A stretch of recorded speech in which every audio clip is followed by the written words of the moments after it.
मन करे सिलवट पर लोढ़ा से कूच दी जवानी राजा जी। अब देखिए जवानी को भोजपुरी में कैसे गीतकारों ने गायकों के साथ मिलकर सिलवट पर कूचने का काम किया। आमतौर पर सिलवट पर चटनी को, मसाले को कूचा जाता है, पर हमारी भोजपुरी है तो यहाँ पर तो अपने राजा यानी अपने पति को ही कूचने की बात हो रही है। वैसे मेरा नाम अनूप नारायण सिंह है और आप सच टॉक्स को देखना शुरू कर चुके हैं।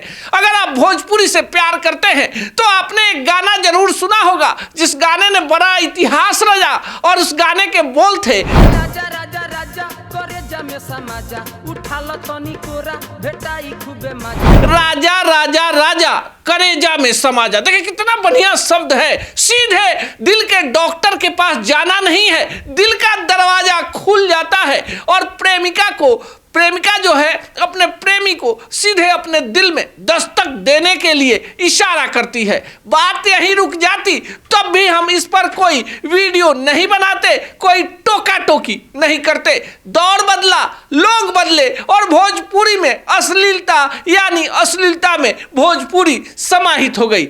हद तो तब हो गई कि अपनी ही शादी में दुल्हे राजा नाच रहे हैं और गाने के बोल हैं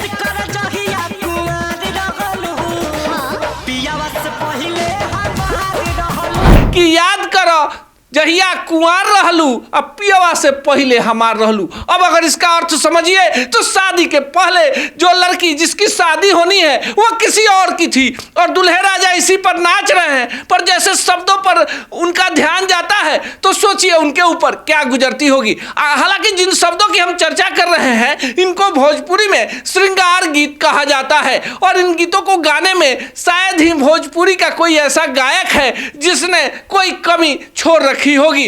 अब तो सलाई रिंच से कई सारी चीजों को खोला जाता है, पर हमारे भोजपुरी के गीतकारों ने, गायकों ने सलाई रिंच से तो कपड़ा ही खोलना शुरू कर दिया।